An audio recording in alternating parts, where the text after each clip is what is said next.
Bonjour à toutes et à tous, bienvenue en ce lundi 29 octobre sur votre chaîne d'information régionale. 7 minutes pour parler de sport avec le débrief du week-end et le rédacteur en chef de Sprint Magazine, Guillaume van der Schaag. Bonjour Guillaume. Bonjour Adrien. On vous retrouve donc pour, je le disais, analyser ce week-end, vous donner les résultats sport. On parlera bien sûr de football avec la Ligue 1, la Ligue 2 et également le 6e tour de la Coupe de France, un peu de basket, du volleyball et les infos en bref aussi, comme d'habitude pour terminer. On démarre donc avec une 6e victoire en 6 matchs à domicile pour le LOSC. Tout va bien chez les Dogs. Oui, tout va bien, hein. C'est une bonne victoire à domicile face à Caen. Alors certes, l'équipe normande était plutôt venue pour défendre et espérer jouer le contre, donc la première période a été vraiment verrouillée et les attaquants lillois ont eu du mal à percer la défense adverse.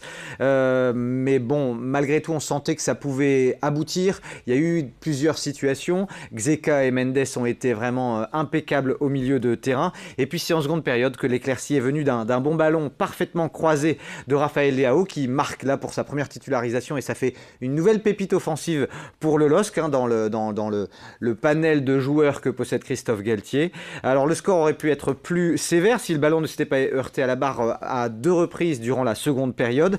Mais malgré tout, eh bien, les joueurs dormants ont essayé de pousser sur la fin du match, mais Mike Maignan dans sa cage a été impeccable lors des rares tentatives de l'équipe de Caen. Donc c'est une courte victoire, mais une victoire quand même. La 8e en 11 rencontres, Adrien, c'est tout bonnement incroyable. 8 victoires en 11 rencontres et 6e succès à la maison au Stade Pierre-Mauroy en 6 matchs.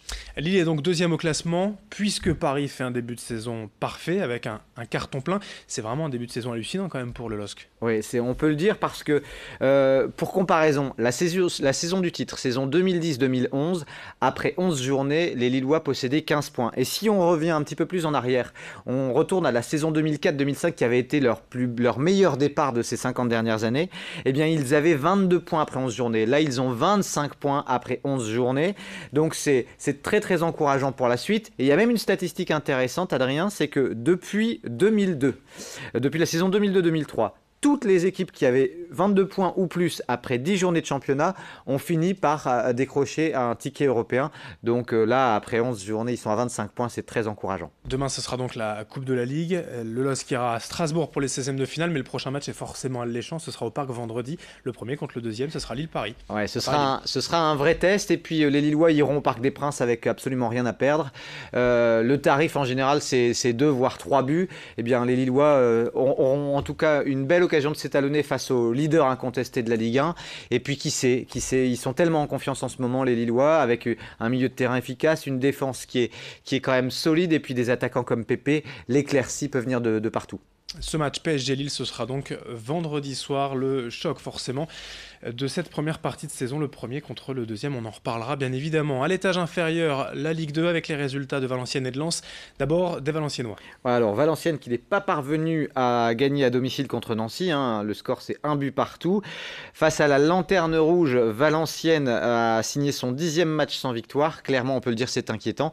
Les Valenciennois sont 15e, mais surtout ils perdent un petit peu le terrain sur la première moitié de tableau, et puis on sent que offensivement, défensivement, c'est une équipe qui est en manque de repères, donc on est en droit d'être inquiet pour Valenciennes. Un mauvais résultat également ce week-end pour les Lensois.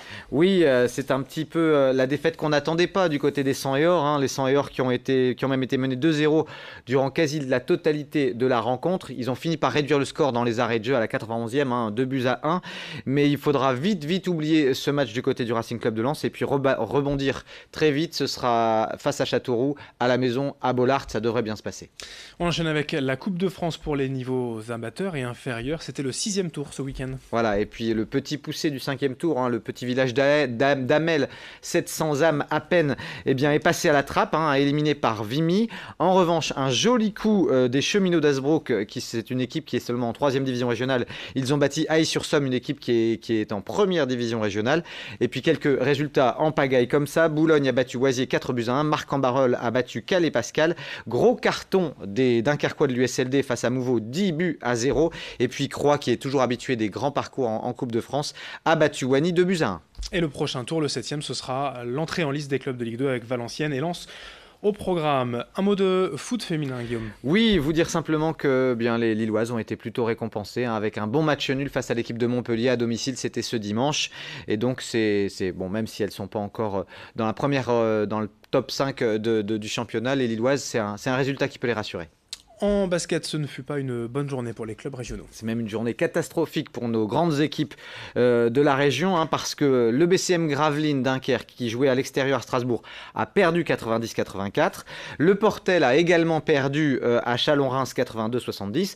À l'étage inférieur en Pro B, le LMB à domicile au Palais Saint-Sauveur a perdu, surtout avec une mauvaise fin de rencontre face à Vichy-Clermont 75-81. Et Denain a perdu également face à Blois 58-74. Et malheureusement, ça s'est pas mieux passé du côté de la Ligue féminine, parce que le Hainaut a perdu à Charleville-Mézières 88-77 et Villeneuve d'Ascq a perdu face à Lyon 71-65. Vraiment un week-end à oublier pour nos équipes régionales en basket. Le volleyball avec Tourcoing d'abord en Liga. Ouais, mauvais résultat aussi malheureusement pour Tourcoing après un match bien disputé au complexe Léo Lagrange. Une défaite des Tourquenois à domicile contre Narbonne 3-7-2. En revanche, troisième victoire en 3 matchs pour Cambrai en Ligue B, c'était face à Fréjus 3-7-1. Quelques infos en bref, c'était le championnat de France de semi-marathon ce dimanche à Saint-Omer. Absolument, et c'est Habs qui l'a emporté, un sociétaire de l'AS Pierrefitte en 1h05. Hicham Breki termine à 13 secondes, le Lillois Romain Carrette à un peu plus de 2 minutes 30. Voilà, c'était une belle épreuve. À noter qu'il y a un coureur de la région de Liévin qui s'est imposé dans la catégorie espoir. La Ronde des Sables à Lonne-Plage. La Ronde des Sables qui a souri à Milko Potisek et qui est en forme. Milko Potisek, c'est une bonne saison et c'est plutôt de bon augure en vue de l'Enduropal du Touquet. Belle victoire de Milko Potisek. Et puis pour finir, du rugby féminin. Oui, rugby féminin, d'abord pour vous dire que le LMRCV n'a pas fait le poids face à Toulouse, défaite 30-5. Et puis en fédéral 2, Marc-en-Barœul continue de cartonner. Victoire face à Beauvais 48-22. Ils sont leaders incontestés en fédéral 2, les Marquois. Merci Guillaume pour toutes ces infos. Très belle journée et bonne semaine. On se retrouve vendredi pour un nouveau programme sport. Bonne semaine à tous. Merci de votre fidélité. L'info continue dans un instant. Très bonne journée à toutes et à tous.